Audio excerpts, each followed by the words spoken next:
Hi, this is Nell, an artist and illustrator that, like many artists and illustrators out there, participated in Inktober, which is a movement during the whole month of October where you create artworks originally in ink, but also in markers, watercolor, mixed media, and lately, in the face of inclusiveness and whatever, also digital. And maybe later, 3D photography, writing essays, interpretative dance, and hairs on the shower because fuck you is a hashtag. No one policies it.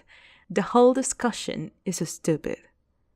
Anyway, if you're an inker who successfully completed 31 artworks, congratulations! We are all proud of your discipline, and I personally want to be like you when I grow up. However, if you, like me, are an artist who stopped at some point and didn't complete the challenge, hear me out, because I hear you and I feel you. When I first started the challenge, I was full of motivation. I wanted to make the best image possible with just a big pen that I could pull out.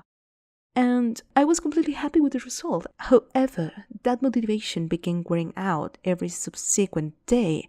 At the end, I was just doing it because I had to, but my motivation was no longer to make the coolest image ever, but to hack the crap out of Inktober, What are the most popular style? Is it cartoony? Well, do cartoony. Make vibrant colors too, real fast, so I can move on with my day sooner. And well, that was no longer the proper mindset. And the thing is, the more you try to hack it, the less actual results you get. You can sense the increasing lack of love in the pieces. While you look at all those artists that, unlike you, are getting better and better with each iteration, and you are admiring their progress, but at the same time you get frustrated that you are actually getting worse and worse and not better. And, well, I personally was saved by the bell because I had a trip to Japan planned, which helped me to reset the burnout in a sense, but I had planned to come back to Inktober as soon as the lovely week was over. However, I didn't do it. I decided to stop and make this video instead. This is not a justification video. This is not a I spent a week in Japan and the next catching up with work, blah blah. Although that did happen, I know if I had organized myself, I could have squeezed some time for sketches at least. But no, there's no excuse. I decided deliberately to stop Inktober. And this is why. I began a book called Atomic Habits, Tiny Changes, Remarkable Results, which begs the case on how who you are is molded not by your choices, not by the goals you set yourself, but by the tiny habits you do in your day-to-day, and whether or not those habits put you in the right path towards that goal or make you deviate from it. The book is great and has a lot of tips and tricks on how to develop good habits and ditch bad ones, but the lesson I took to heart is that those habits and goals you set for yourself have to be in line with the person you want to become. Not the person society admires, not the person the industry seems to value, not the type of person who seems to be trending right now, but the person you want to be. And all the actions you take must answer this question. Is this making me become that person? If the answer is yes, then keep on doing it. If not, it is okay to quit. And maybe you can say, hey, no, but I do want to live off my art, and Inktober is an exercise on doing art, so it is helping me to become the person I want to be. And sure, of course it can be perfectly the case, but I reckon it's too general. I want to live off my art too. However, there are specifics that I would like to develop in my art that I need to prioritize.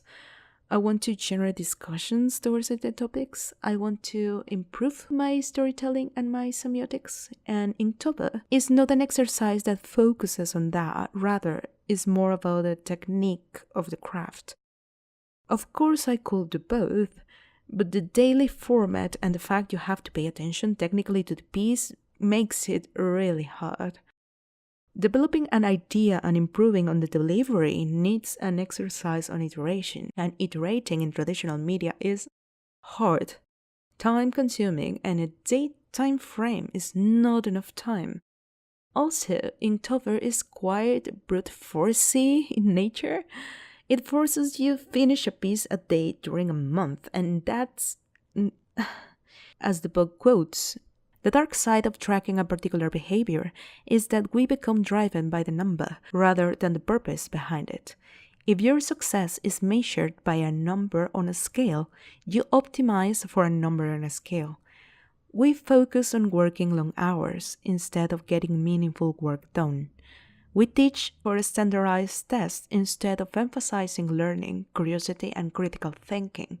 In short, we optimize for what we measure, and when we choose the wrong measurement, we get the wrong behavior. When a measure becomes a target, it ceases to be a good measure.